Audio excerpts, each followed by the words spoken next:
Hello everyone, সবাইকে স্বাগতম শিখন ল্যাবে। আজকে আমরা নবম দশম শ্রেণীর সাধারণ গণিতের দ্বিতীয় অধ্যায় সেট ও ফাংশনের 2.1-এর অনুশীলনীর 1 নম্বর ম্যাথটা নিয়ে আলোচনা করব। 1 নম্বর ম্যাথে তোমার কি বলছে দেখো, নিচের সেটগুলোকে তালিকা পদ্ধতিতে প্রকাশ করতে, মানে কয়েকটা তোমার কি দেওয়া আছে, কয়েকটা এরকম প্রশ্ন দেওয়া আছে যেখানে কোশ্চেনে বলছে নিচের সেটগুলোকে তালিকা পদ্ধতিতে প্রকাশ করে। তার মানে তালিকা পদ্ধতিতে প্রকাশ করতে বলছে, মানে কি তোমার যে কোশ্চেনগুলো দেওয়া আছে ওইগুলা গঠন পদ্ধতিতে দেওয়া আছে, ঠিক আছে। এইখানে যে কোশ্চেনটা দেখতে পাচ্ছ ক নাম্বারে, এটা হচ্ছে তোমার কি গঠন পদ্ধতিতে দেওয়া আছে, তোমাকে কি করতে হবে, তালিকা পদ্ধতিতে নেওয়া লাগবে, ঠিক আছে। এখন দেখো এখানে কি দেওয়া আছে আমার, এক্স বিলংস টু এন, মানে এক্স হচ্ছে যে এন এর একটা এলিমেন্ট। তাহলে এন মানে কি, এন মানে আমরা জানি কি স্বাভাবিক সংখ্যা, আর স্বাভাবিক সংখ্যা কোনগুলা, এক থেকে শুরু করে ইনফিনিটি পর্যন্ত, তাই না, 1 2 3 4 এভাবে চলতেই থাকবে। তো ওই সকল এলিমেন্ট গুলো হচ্ছে যে আমার এক্স এর ভ্যালু। ওকে, যেন এক্স স্কোয়ার হবে 9 থেকে ছোট, এবং এক্স স্কোয়ার হবে 130 থেকে ছোট, এদিকে 9 থেকে বড়, এদিকে 130 থেকে ছোট। এক্স কিউব, এই কোয়েশ্চেনটা একটু ভুল হয়েছে, কারেকশন করে নিয়ে এখানে এক্স কিউব হবে, ঠিক আছে, এক্স কিউব। এরপর যে দেখো দেওয়া আছে আমার এই ভ্যালুটা, যেটা গঠন পদ্ধতিতে ছিল আমি লিখলাম। লেখার পর আমাকে বলছে কি, যেই সকল স্বাভাবিক সংখ্যার বর্গ, কারণ আমাকে এক্স এর যে ভ্যালুটা এক্স স্কোয়ার, এখানে বলছে কি এক্স কিউব, এক্স মানে কি, এক্স মানে যে এই স্বাভাবিক সংখ্যাটা। তাহলে যে সকল স্বাভাবিক সংখ্যার বর্গ, এখানে স্কোয়ার মানে কি বর্গ, স্বাভাবিক সংখ্যার বর্গ 9 অপেক্ষা বড় এবং গণ 130 অপেক্ষা ছোট তাদের সেট, মানে হচ্ছে যে এই গঠন পদ্ধতিটাকে আমি বাংলায় লিখলাম আর কি। গঠন যে সেটটা আছে গঠন পদ্ধতিতে, ওইটাকে আমি বাংলায় এটা লিখলাম। না লিখলেও তোমার ইচ্ছা, লিখা লাগে না খুব একটা। এবারে দেখো এখানে আমার স্বাভাবিক সংখ্যা সেট এন, এন মানে কি আমরা অলরেডি জানি 1 2 3 4 থেকে শুরু করে ইনফিনিটি পর্যন্ত চলতে থাকবে। এখন আমাকে এই গঠন পদ্ধতিতে হিসাব করার জন্য আমাকে এক্স এর এমন ভ্যালু নিতে হবে যে ভ্যালুটা আমার 9 থেকে বড় হবে স্কোয়ার করলে, আবার এক্স কিউব করলে 130 থেকে ছোট হবে। এখানে এক্স ইজ ইকুয়াল যদি 1 নেই, কারণ স্বাভাবিক সংখ্যার ভ্যালুগুলো আমরা নিব 1 2 3 4 5 6। এক্স ইজ ইকুয়াল যদি 1 নাও তাহলে এক্স স্কোয়ার, এই যে এখানে এক্স স্কোয়ার আছে, এটার জন্য তুমি এক্স স্কোয়ার দিলা, তার মানে 1 স্কোয়ার ইজ ইকুয়াল 1। 1 কি তোমার 9 থেকে বড় হচ্ছে, 9 থেকে বড় হচ্ছে না। এবং এক্স কিউব করলে 1 কিউবের মানে 1, 1 কিন্তু 130 থেকে ছোট। এই সত্যটা কিউবের সত্যটা মানলেও এক্স স্কোয়ারের সত্যটা মানতেছে না।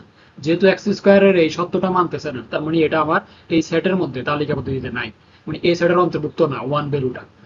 এর পরবর্তীতে যদি দেখো এক্স ইজ ইকুয়াল যদি 2 হয়, 2 এর স্কোয়ার কত হবে 4, যেটা 9 থেকে বড় না ছোট।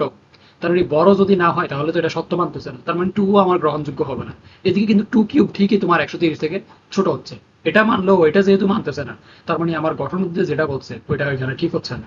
তার মানে 2ও আমি নিব না। তুমি যদি 3 নাও, দেখো 3 স্কোয়ার, 3 স্কোয়ার মানে কি 9, তার মানে এ পাশেও 9 এ পাশেও 9, এখানে তো ইকুয়াল বলে নেই। যদি less than greater than is equal বলতো, গ্রেটার দেন ইজ ইকুয়াল বললে এটা রাইট হইতো। যেহেতু গ্রেটার দেন ইজ ইকুয়াল বলে নেই, সেহেতু এটা আমার গ্রহণযোগ্য হবে না, মানে এক্স এর ভ্যালু 3ও আমি এখানে নিব না। এদিকে কিন্তু ঠিকই তোমার মানতেছে, 3 কিউব মানে হচ্ছে 27, 27 কিন্তু 130 থেকে ছোট। যেহেতু ছোট এটা মানতেছে, কিন্তু ওইটা মানতেছে না। যেহেতু এটা মানতেছে না, তার মানে আমার 3ও এই সেটের জন্য গ্রহণযোগ্য হবে না। পরবর্তী দেখো এক্স ইজ ইকুয়াল যদি 4 হয়, 4 এর স্কোয়ার মানে 60, এটা 9 থেকে বড়। 4 এর কিউব মানে কত 64, এটা 130 থেকে ছোট, তার মানে এটা দুইটা সত্যই মানতেছে। দুইটা সত্য যেহেতু মানতেছে, তার মানে এই সেটের জন্য 4 আমার গ্রহণযোগ্য হবে। এবার আমি 5 নিব। 5 এর স্কোয়ার কত 9 থেকে বড় হচ্ছে, তার মানে এটা মানছে। 5 এর কিউব কত 125 হচ্ছে, এটাও আমার 130 থেকে ছোট, তার মানে এটাও মানছে। তার মানে আমার 5 স্কোয়ার, 4 স্কোয়ার, 4 এবং 5 দুইটাই ঠিক আছে এই সেটের জন্য। এবার আমি যদি 6 নিই, দেখো 6 6 36, 9 থেকে বড়, ঠিক আছে। 6 এর কিউব কত 200, কত হলো 16, 216 যেহেতু হয়েছে, এটা কি মানছে, মানে নাই। তার মানে এটা নট লেস দেন হবে, এরকম একটা টান হবে এখানে, ট্রাইপিং মিস্টেক হয়েছে, বুঝে নিয়ে নট এত, তার মানে কি এটা 130 থেকে বড় হয়ে যাচ্ছে, কিন্তু আমার ছোট হয়েছে, তার মানে এটা সত্য মানতেছে না। যেহেতু এটা সত্য মানতেছে না, তার মানে আমার এই সেটের জন্য গ্রহণযোগ্য ভ্যালু কোনটা কোনটা তালিকা পদ্ধতিতে, তাহলে গ্রহণযোগ্য ভ্যালু হবে তোমার 4 এবং 5, আর বাকি কোনোটাই মানতেছে না। তাহলে নির্ণয় সেট হচ্ছে কত 4,5। ওকে, এবার আমরা পরবর্তী ম্যাথে যাই। পরবর্তীতে দেখো কি বলছে, নিচে সেটগুলিকে তালিকা পদ্ধতিতে প্রকাশ করো। কোয়েশ্চেনটা কি ছিল, x element of Z, Z মানে কি পূর্ণ সংখ্যা, পূর্ণ সংখ্যা কোনগুলা, মাইনাস থেকে প্লাস যত সংখ্যা আছে সবগুলোই তো পূর্ণ সংখ্যা, তাই না। পূর্ণ সংখ্যা নিবা, দশমিক নিতে পারো না। এখানে গ্রেটার দেন হবে, গ্রেটার দেন সাইড হবে। এত মিস্টেক হইলে এটা আপনি এখানে গ্রেটার দেন হবে, গ্রেটার দেন, ঠিক আছে। এটা গ্রেটার দেন সাইন, তার মানে এক্স স্কোয়ার হবে আমার 5 থেকে বড়, এক্স কিউব হবে আমার 36 থেকে ছোট এবং সমান। তাহলে সমাধানটা কি হবে দেখো, দেওয়া আছে আমার গঠন পদ্ধতিতে, এটা দেওয়া আছে, এটা লিখলা, এত কিছু এগুলো লেখা লাগে না, একটু লিখলে হবে, দেওয়া আছে এত, এবং তোমার পূর্ণ সংখ্যা সেট কি, Z is equal to minus থেকে প্লাস পর্যন্ত, তাই না? তো -3, -2, -1, 0, 1, 2, 3 এই ভ্যালুগুলো লিখবা, এটা হচ্ছে তোমার কি স্বাভাবিক সংখ্যা সেট। তাহলে এই ভ্যালুগুলোর জন্য তুমি এক্স এর ভ্যালু বসাবা, বসানোর পরে দুই দিকে সত্যটাই যদি মানে, এক্স স্কোয়ার হচ্ছে যে 5 থেকে বড় হবে, এক্স কিউব হবে 36 থেকে ছোট এবং সমান, এই দুইটা সত্য মানলেই ওইগুলো হবে তোমার তালিকা পদ্ধতিতে, এই গঠন পদ্ধতিতে সেটের জন্য। ঠিক আছে, এবার এক্স ইজ ইকুয়াল যদি 0 হও, 0 যদি নাও, তাহলে এক্স স্কোয়ার 0 স্কোয়ার 0 হবে, তার মানে এটা কি 5 থেকে বড় হচ্ছে, হচ্ছে না, তার মানে এটা তোমার সত্য মানতেছে না। এই সত্য মানলেও এই সত্য মানতেছে না, তার মানে এটা আমার গ্রহণযোগ্য হবে না এই সেটটার জন্য।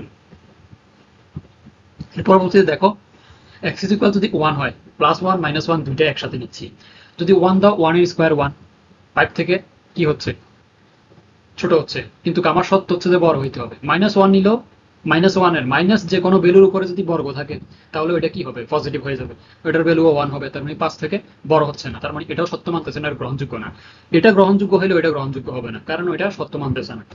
এক্স ইজ ইকুয়াল যদি 2 নাও, +-2, প্লাসের 2 নিলে 4 আসবে, মাইনাসের 2 এর স্কোয়ার নিলেও 4 আসবে, 4 কি 5 থেকে বড় হচ্ছে, হচ্ছে না, তার মানে এটা আমার গ্রহণযোগ্য হবে না।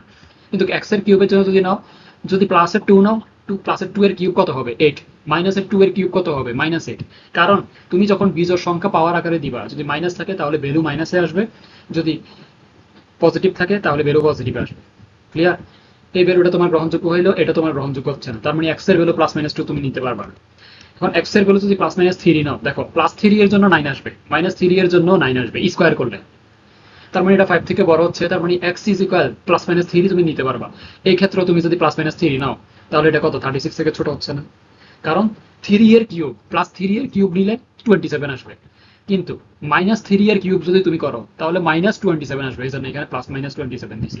তার মানে এই ক্ষেত্রে এক্স ইজ ইকুয়াল +-3, এটা দুইটা সত্য মানতেছে না, প্লাসের 3ও সত্য মানতেছে, মাইনাসের 3ও তোমার এই সেট গঠন পদ্ধতির জন্য এই সত্য দুইটা মানতেছে। এরপরে দেখো, এক্স ইজ ইকুয়াল যদি -4 নেই, 4 এর স্কোয়ার কত, 16, -4 এর কিউব কত, -64, আমি যদি +4 এর কিউব নিতাম, তাহলে +4 এর কিউব কত হইতো, 64 হইতো, 64 তো 36 থেকে বড়, কিন্তু আমার সত্য হচ্ছে যে 36 থেকে ছোট হইতে হবে, তো ছোট হওয়ার জন্য আমরা জাস্ট -4 নিছি, প্লাসের 4টা নিই নাই। এবারে যদি তুমি 4 নাও, 4 নিয়ে দেখো, 4 নেওয়ার পরে তোমার এখানে 16 এর সত্য মানলেও এই সত্যটা মানতেছে না, এই জন্য আমরা এটাকে আলাদা করে লিখছি, তার মানে এটা মানতেছে না, +4 আমার গ্রহণযোগ্য হবে না, গ্রহণযোগ্য হবে কত, -4। এরপরে দেখো, তুমি যদি 5 নিতা, 5 নিলে তোমার গ্রহণযোগ্য হইতো না।